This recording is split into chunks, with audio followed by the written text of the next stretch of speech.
Do you enjoy the harvest of Missouri through food, fuel, or fiber? Interested in strengthening your community or making a difference in the lives of others? You're in the right place. This is Stand for Ag with Missouri Farmers Care. Join us for thoughtful conversations around the intersections of farmer, rancher, and consumer interests. Grab a seat, press play, and join the conversation. Welcome back to another episode of Stand for Ag with Missouri Farmers Care. We are pleased you joined us. We are really excited about today's conversation. For one, there's a lot to celebrate in Missouri agriculture, and we have a great leader in Missouri Ag here to talk through some of the recent successes and activities that are going on in Missouri agriculture to position Missouri for more success down the road. So welcome. We have Chinn, the Director of Agriculture. It's great to have you. Hey, Ashley. Thanks for having me. So Chris has been the Director of Agriculture for several years now. She is leading not only a regulatory department that oversees grain inspection and weights and measures and fuel quality and many other things through the state. She's also one of the chief advocates for Missouri agriculture, both coming from her personal life, off the farm and learning to tell agriculture story in that realm, to being the face of Missouri agriculture in many avenues and many arenas today. So we're thrilled to talk about a recent success here that we want to dive right into. So this month, we celebrated the culmination of months of work in which American Foods Group, a family-owned meat processing company, broke ground in Missouri in Agri-Ready Warren County. And so we were both at that event. Chris helped lead the celebration, and we just wanted to kind of talk about that today and highlight that success of Missouri agriculture, not only in the effort that it took to bring that family-owned company to Missouri, but what this is going to mean for Missouri producers down the road.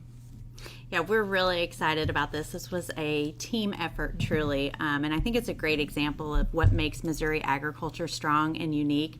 This was the local community with the local government working with state government and many agencies within state government, but then we also went a step further and brought in the agriculture community from all around the state to be a part of this process, and I really think that is very unique to Missouri, but I also think that is what helped gain the attention of the American Foods Group and made Missouri stand out. Absolutely. This was a competitive process in which they started with a nationwide search looking to locate a $400 to $800 million investment. So there was a lot of due diligence that was done in trying to find the perfect spot for growth for beef processing across this nation. And we are so thankful that that team that Chris talked about pulled together and did such a good job accurately representing Missouri as the place for the beef industry to grow.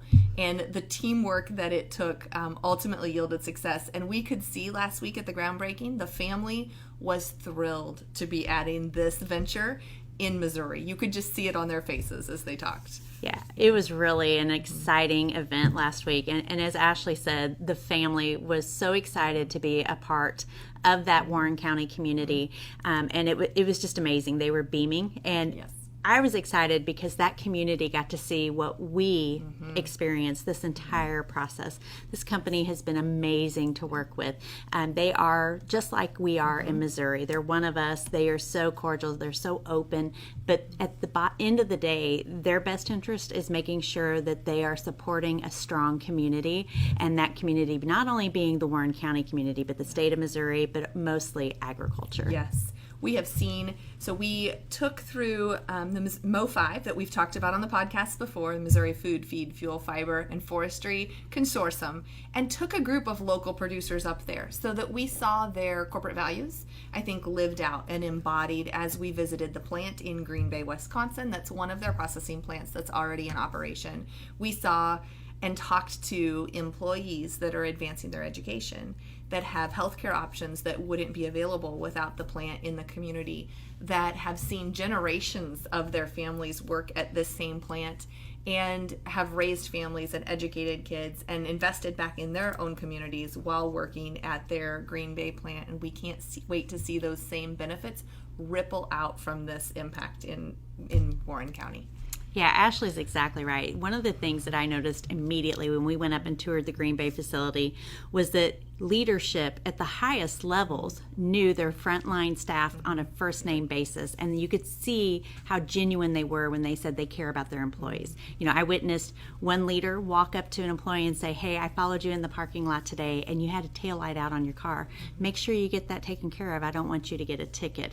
And I was like, wow, one, you know their name, but two, you know what they drive. That's impressive. So that shows you how connected they are to their team members. But also hearing the story about one of the challenges that their workforce faced was lack of health care in that community. So this company took it upon themselves to address that need. And they created a medical clinic for all of their staff at the Green Bay facility and for their immediate family members to have access to free health care. You don't see that every day, especially in a community the size of Green Bay. But that was one of the challenges that was there for their workforce, and they wanted to take care of their employees. And so for me, seeing that spoke volumes. I could talk to people every day about what it was like to work with this company, but actually getting to see one of their facilities and see them in action, I was able to speak from firsthand experience. And that is why we had the idea to take people from the local community, the farming and ranching community as well, so that they could go up there and see firsthand and talk from personal experience, not hearsay. Exactly. The team working on this knew that plant was good neighbors. They were good corporate citizens. You would welcome them into any of our hometowns. But we needed Warren County citizens to know and see and believe that and be able to say to their neighbors, this is going to be a great addition, great assets. And we saw that not only, you can tell we're excited in our conversation, but we could see that not only in employee relations, but the other reason we are so excited about this is if those of us in Missouri agriculture who've been working for decades to grow the industry could have cherry-picked an opportunity for Missouri agriculture, it would be to add value to our top-notch beef genetics that we have in this state, that we are shipping out to other states to feed their corn and their soybeans and end up with the value added on their plates and in their economies rather than ours. And so that's the other element that we wanted to take people to see, the beef buying, the beef processing side, and see what this could bring back to our multi-billion-dollar beef industry. Ashley's exactly right. We were so excited to hear that this beef processor was looking and considering the state of Missouri. During COVID, we had poultry processing in the state, we had pork processing in the state, but on a large scale, we did not have a beef processor, and that was one of the areas that backed up the quickest was our beef industry. They weren't able to ship their cattle to market. They were getting bigger and bigger by the day on their farms, costing these ranchers a lot more to be feeding out, and we didn't really have a quick solution here at home in Missouri to help them with. And so I'm excited that we're going to have that here. It's going to make us more resilient if we ever have another emergency situation such as COVID happen in the state of Missouri. Our producers here at home are going to have some options because our processors in the state of Missouri were not shut down by local governments or state governments, and not every state can say that. Exactly. And we've done a lot, just as a quick side note, on beef processing. The state itself has also done a lot to boost all sizes and scales of meat processing, really, across the state since COVID.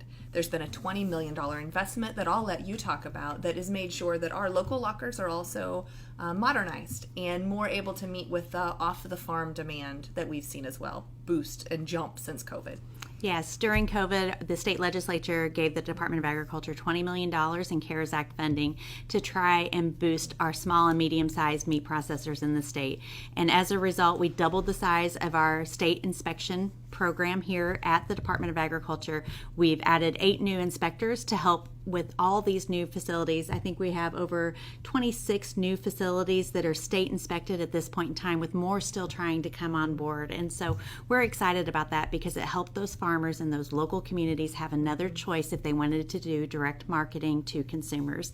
We knew that wasn't going to be the answer for every farm and ranch here in the state, but we knew that it was going to be a little bit to help for a little while. And so we're excited about that opportunity as well. But this AFG opportunity is also something that's going to help the dairy industry. So when you look at our struggling dairy industry in the state, we went down in our dairy cattle numbers. We've had a 9.4% decrease in inventory from 2017 to 2020. Everyone knows that the dairy industry has struggled, but the spotlight for Missouri dairymen and women right now is that when AFG is up and running towards fourth quarter of 2024, they like cull cows that come from the dairy industry. So that is immediately going to add more value to their operations, which in turn means more dollars spent in our local communities. Absolutely. And bottom line to our farmer and ranch families and our dairy families, the value of those cull cows often drives the margin of profitability, right? From one operation to the next operation. And this beef market that will be hungry for cows, not only fed, but also cull cows, drives a lot of demand across the beef and dairy sectors in the state of Missouri. I think those of us on cow-calf operations, which are most of us, are really excited about the opportunities. This podcast is brought to you by Missouri soybean farmers and their checkoff. The Missouri Soybean Merchandising Council is a farmer-run organization dedicated to improving the profitability of the Missouri soybean farmer through a combination of marketing, research, and commercialization programs. The checkoff is committed to empowering Missouri soybean farmers through innovation. The council is run by the farmer for the farmer with 13 farmer leaders from across the Show Me State. To find out more, visit mosoy.org. Let's talk a little bit about numbers and is this only going to benefit large feeders, right? We've both had this question. We saw firsthand 1 to 2 cows come off trailers or a potload come off trailers while we were there. But let's talk a little bit about what we expect to see when this plant becomes operational in 2024. Yeah, so one of the things that is very unique to the American Foods Group is that they will buy from sale barns or they will buy directly from producers. And as Ashley said, you can sell one head or you can sell an entire semi-load full of cattle. You can walk away with your check that day upon delivery of your cattle, or you can wait and go off of the grade and yield and receive your check later. So it's up to you. You are driving the bus when you bring your cattle into this plant. You have many options to choose from, but I think what's really important is that you don't have to be someone who's a continuous seller to them. So if you only sell once a year, they want your business, and that is very unique. I hear so many cattlemen across the state tell me, I had to wait 6 weeks to be able to get a packer appointment. They really didn't act like they wanted my cattle. That's not going to be the case with AFG. They want to be in Missouri. They want to help our cattlemen and women. They know that we are the number 2 beef cow state. They know that some years we're number 2, some years we're number 3. When it comes to the number of head, we fight with Oklahoma over that. But they understand that. And so they know that we send all of our cattle someplace else to be processed. So they want to help the agriculture community, our cattle industry in the state, be able to keep those cattle here in Missouri. That's going to help our grain market. It's going to help these farming families. Our beef industry hasn't had a lot of bright spots for the last couple decades. Nope. And this truly is a bright spot, and it's hope. And it's hope for that next generation. Yep. And as I don't think we've talked about the capacity, but when they're fully operational, they're looking at 2,400 head a day. And that is a mix, again, of cull cows and of fed cattle. So we're excited for that beef herd, those good mama cows, to stay here at home and end up ultimately in the high quality product that we see on our plates and our dinner tables through ground beef. We're also excited about the build out of on-farm feeders that we're always talking. Chris is always talking about the opportunity to bring a new revenue stream home. If you need to bring a child back home or a family member back home or want to expand an operation, some of us are constricted to the amount of land that we can utilize, but we're not constricted to new operations and new opportunities on our operation. On-farm feeding is one of those, in that we are a solid producer in corn and soybeans and forages and have abundant natural resources. We're excited to see the build out of adding value here at home to those fed cattle and seeing that benefit stay right here in the state of Missouri with that local beef. That's exactly right. When we first met with AFG and we started talking about the opportunities, at first I thought they were just going to do cull cows. And so I was excited, but I was like, I really wish they'd do fat cows too. And then through more conversations, it was learned that their ultimate goal is to be 50% cull cows, 50% feeder cattle or fat cattle. And so that was really a bright spot for me as Director of Agriculture. And so we continued to have those conversations and talk about that. And as Ashley mentioned, we're not growing more land. And with these high prices for land right now, it is nearly impossible to cash flow, and especially if you have a livestock operation. And so we talked about what are the opportunities? How do you increase the number of cattle on the amount of acres that you have access to? One of those ways is through covered feeding operations. And so we worked with Scott Brown at the University of Missouri, and he's been a big partner in this and trying to help us run those cash flows so that our cattlemen and women know what it's going to take. They can go to their lenders and have some solid data to feel good about making these financial decisions moving forward. The other thing is the soil and water conservation districts. They've actually got some dollars that are out there now too to help with, clean water and soil, and it will actually go for the first time ever in our state's history to some of these covered feeding operations. Other states have been doing this for several years, and that is kind of left Missouri behind because we haven't been able to adopt some of these new technology practices and forward-thinking ideas. So we're really excited about this. Yes, we are really excited. That leadership shown by Missouri Agriculture in the soil and water districts is going to position Missouri to be able to utilize covered feeding facilities so that we're growing our livestock industry. We are blessed by abundant rainfall most years in the state of Missouri. Though I saw the drought maps as I walked in the department here, we are, particularly in North Missouri, blessed by abundant rainfall. And so I think it's incumbent upon us to grow our feeding facility in a way that does protect clean air, clean water. And those covered facilities are one of the opportunities and one of the ways in which we can do that I think positions someone to be able to feed out their cow herd or buy some of the neighbors' calves and feed out their neighbors' calves in a way that we hope offers some economies that they haven't been able to benefit from in the past. So those are enhanced. For those who are listening who may be interested and want to find out more, reach out to your local Soil and Water Districts Commission. There are enhanced incentives that are now eligible for those feeding opportunities, not just, it's been a winter hay feeding, hay storage eligibility. We've now, with this expansion, we're able to look into those programs that maybe before weren't a fit for the operation, that are going to be and be built out in time for the demand that will be brought online by American Foods Group. America's Heartland Pack. Yeah, America's Heartland Packing that will be brought on here in 2024. Yeah, this is just a golden opportunity, I think, for Missouri. When I was talking last week at the groundbreaking, this company truly is a class act. When you think about everything that you want a meat processor to be, they check every single box. They also care about the agriculture community and our cattlemen and women, and they know that they've got to have a strong working relationship for both parties to be successful. And, it was really refreshing for me to hear that point of view coming from them as the owners of a processing facility. But, as you heard that day, if you were there and if you weren't, they have a very rich history of agriculture. They've raised the animals themselves. They started out in the pork processing business and they evolved into the cattle business. And so they truly have decades of experience in this, and it is a multi-generational family operation. They are on the third generation of their family, so they have so much in common with our farmers and ranchers across the state. I'm Bill McLaren, a Missouri beef producer. We all know that beef tastes great, but did you know how good it is for you? Beef is an excellent source of protein and supplies 10 essential nutrients, including B vitamins, zinc, and iron to support an active and healthy lifestyle. Beef's nutrients, along with a healthy lifestyle, work to provide our bodies and minds with the fuel to be the strongest versions of ourselves. Beef, the fuel to win. This message brought to you by Missouri Farmers Care and Missouri Beef Farmers and Ranchers.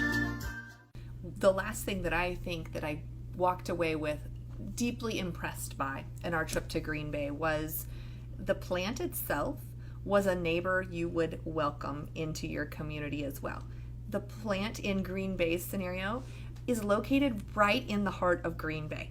There are neighborhoods on 3 sides, I think, a little bit of light commercial buildings around them. They have, no disrespect to my hometown, but probably more curb appeal to that plant than my main street. That it was well landscaped and beautiful. And so the site selection right along I-70, right in Warren County, I think will be warmly welcomed by everyone when they figure out there's I've heard trucking concerns. There weren't a line of trucks. I've heard odor concerns. There was no odor. There was not really that much traffic. It's a very efficient operation for what they had going on. And how was your impression, Chris? Yeah, that was exactly my impression. I remember walking around the perimeter of the facility, and there were homes right across the street. And I put myself in the homeowner's position of, do I want to look out my front window every day and see this? And it was, as Ashley said, it was beautifully landscaped. It was very attractive. It was very clean. And a lot of people think that there's going to be a fly issue. There were no flies. I saw no flies. Not even on the cattle. Not even on the cattle. There was no odor. These people truly care about being good neighbors, and the traffic was not heavy. It was moderate at their busiest while we were there, and we were there a very long time. And the other thing that I think is important to note is that we weren't just there once that day. Correct. We were there multiple times that day with different groups going in and touring. So it's not like they were just putting on their best for us for 1 hour. Yes. We were there for an entire day, and there were also local community members who went up unannounced on their own because they wanted to see what it would be like if they showed up, just knocked on the door, would they be welcomed? And guess what? They were welcomed with open arms. And so I still, think this company is a class act, and we are so very lucky to have them as a member of Missouri Agriculture. We absolutely are, and we welcome. That plant that we visited was a legacy plant. It had age on it. And so think of the technology that has evolved since that plant was built a few decades ago. And we're really excited to see what this Missouri plant looks like and the technology that will be in place there, because what we saw was cow comfort, neighborhood comfort. It was all good. So it is great news for Missouri agriculture. Let's talk about, just real quickly, there's a lot else going on to position Missouri Ag for success, for continued growth, right? We've all been working on this for decades to bring a beef processor. That's why we're so excited to talk about it today.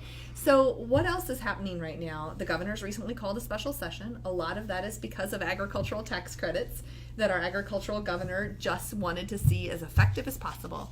And so right now, as we record, special sessions going on. Tell us a little bit about the ag tax credit package that's there, and really the broader goal of what happens through the Missouri Ag and Small Business Development Authority. Yeah, so our MASBDA, Missouri Ag and Small Business Development Authority, our tax credits all expired in December of last year. And so you might think, well, that's not a big deal, but for so many communities, those tax credits have helped create new business opportunities. I look at MME up in Malta-Bend, Missouri, the ethanol plant up there. Their beginning sustainability feasibility study started with a MASBDA grant. And so from there, they were able to say, hey, we can do this. And so then they started their equity drive, and they applied for one of the new generation cooperative tax credits that helped build that facility. And every time that they needed to do an expansion and to grow, the MASBDA team was there to help them and to support them through several different steps of growth.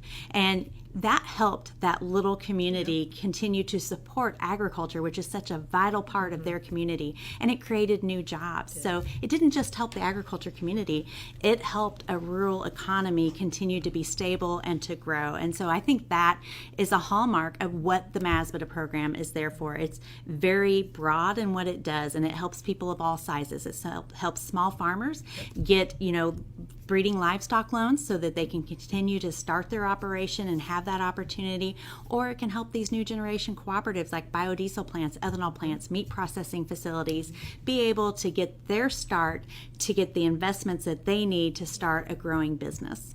John isn't just a neighbor, he's a friend. So when he started acting differently and when he wasn't coming to the coffee shop every morning, I knew something was up. The stress of farming is real and affects everyone. So I spoke up and suggested John get help from the Agri-Stress Helpline for Missouri, where trained professionals who understand farming were ready to help. The call was free and confidential, and now he's back at Morning Coffee Talk. Don't wait. Make the call or text 833-897-2474 or find out more on the Missouri Department of Agriculture website. Yes, it has a strong track record of success in Missouri. It's proven its benefit and value time and time again. Mid-Missouri Energy, MME, in Malta-Bend, that's not one entity, that's hundreds of farm families that pooled that money together to make that economic engine that now exists there in Malta Bend, Missouri. And so we know the benefit of this. The governor's seen the benefit of this as well, and knows that 6-year time horizon that is very necessary for the development of our agricultural projects. It's not a one-year thing. This is a many-year thing. And so we look forward to, from all indications that I see, the House and Senate taking some action and getting those tax credits reinstated so that we can continue the economic engine that is Masbada. Yeah, Ashley's exactly right. For those of you who may not have heard about this recently, the governor had to make a really tough move back early this summer, and he had to veto the agriculture bill. And as an ag governor, that was not something that he took lightly. It wasn't fun for him to do that. But the reason he did it is because he had signed so many other pieces of legislation that passed this last legislative session that gave other industries in the state a 6-year opportunity. But agriculture had been treated differently. We got a 2-year sunset. And he just felt that agriculture was the same, that we add value to so many communities, and that we deserve to be on a level playing field with them. And so he made that tough call. He called that special session, and he's asked our legislators, hey, we need 6 years. And he helped explain that, for like our new gen cooperative tax credits, sometimes those projects can take over 3 years from start to finish. And right now, with the supply chain issues that we have, and you can't get the building supplies on a timely manner, that is expanded into 4 years, maybe longer for some of these business opportunities. And so we appreciate the governor having the foresight and the courage to do this, to stand up for agriculture and do what was right. It wasn't an easy decision. It wasn't a popular decision. But what I've seen is the governor has traveled the state this summer. He's explained this to legislators. He's had multiple meetings with them from both sides of the aisle, as well as the agriculture community. So he's really worked hard to help promote why he did this, but more importantly, promote how important Masbada is to our rural communities. This truly is one of the only economic development tools that the state of Missouri has that has such a profound impact on the agriculture community. So we're hearing good things from the Capitol. Everybody is supportive. They understand why the governor did this now. And, I'm looking forward to some good news coming out of special session. Yes, I am too. I know that the impact of Masbada has reached into pretty much every county in Missouri and many of our communities with feasibility studies and business plans of businesses that have launched and become successful, and those that proved that their time wasn't now. And so we're excited to see the renewal of these and continue talking and see what businesses grow out of even the AFG opportunity, and what can come from the beef industry's supercharge that's happening from the growth of beef processing across the state.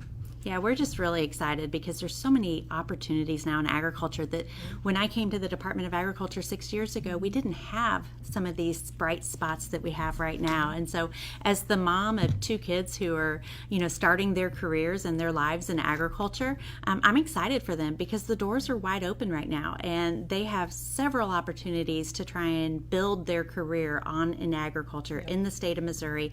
I think we're very fortunate. I think kids in other states may not have some of the same opportunities that our upcoming generation has, and I think it's because we've had so many good leaders in state government, whether it be the governor, the lieutenant governor, who are both involved in agriculture. But you look at the number of legislators that have a connection to agriculture as well, and how much they value our agriculture industry. And then you look at our ag organizations in the state. In 2010, Missouri Farmers Care was formed because for the first time ever that I can remember, all of our agriculture commodity groups and organizations were on the same page and pulling together.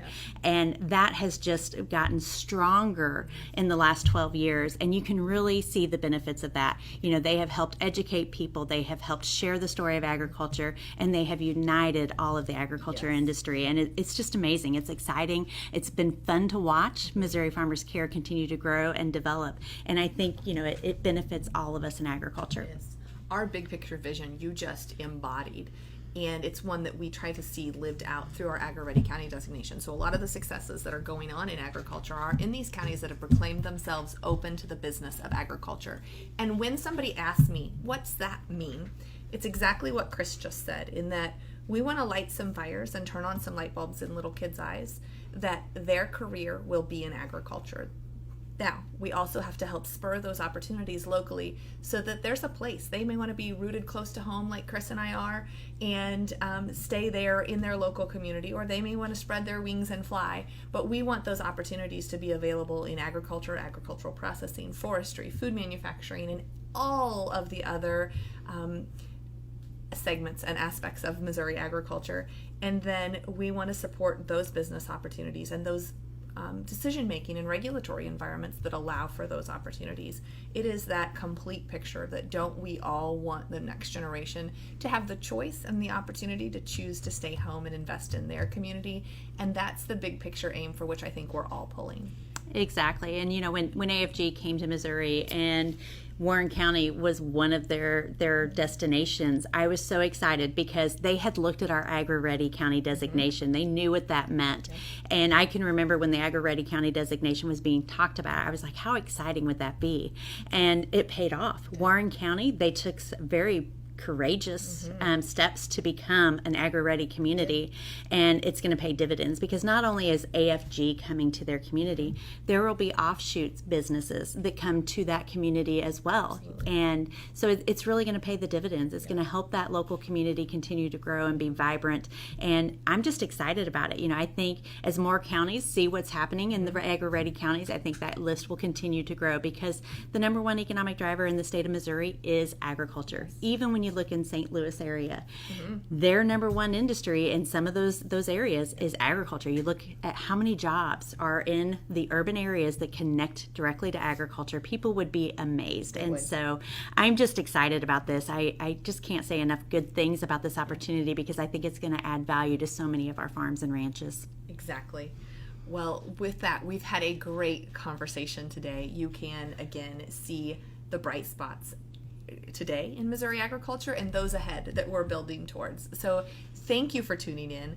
Always reach out if there are opportunities that we can engage in your county in helping bring. There's a whole team. The state government has a whole team. Missouri agriculture has teams to make sure that opportunities like this don't pass us by and come to fruition at home. And so please reach out to Missouri Farmers Care if there's opportunities, and we'll make sure to put you in contact with the teams that are working each and every day to bring bright spots and opportunities back home. So we appreciate you, Chris. We appreciate what you do here. We appreciate your leadership and your encouragement and enthusiasm that is infectious across Missouri agriculture. Well, thanks, Ashley. Thanks for everything that you guys do at Missouri Farmers Care to help promote agriculture on a daily basis and educate the youth because they are our next generation of consumers and farmers and ranchers. Absolutely.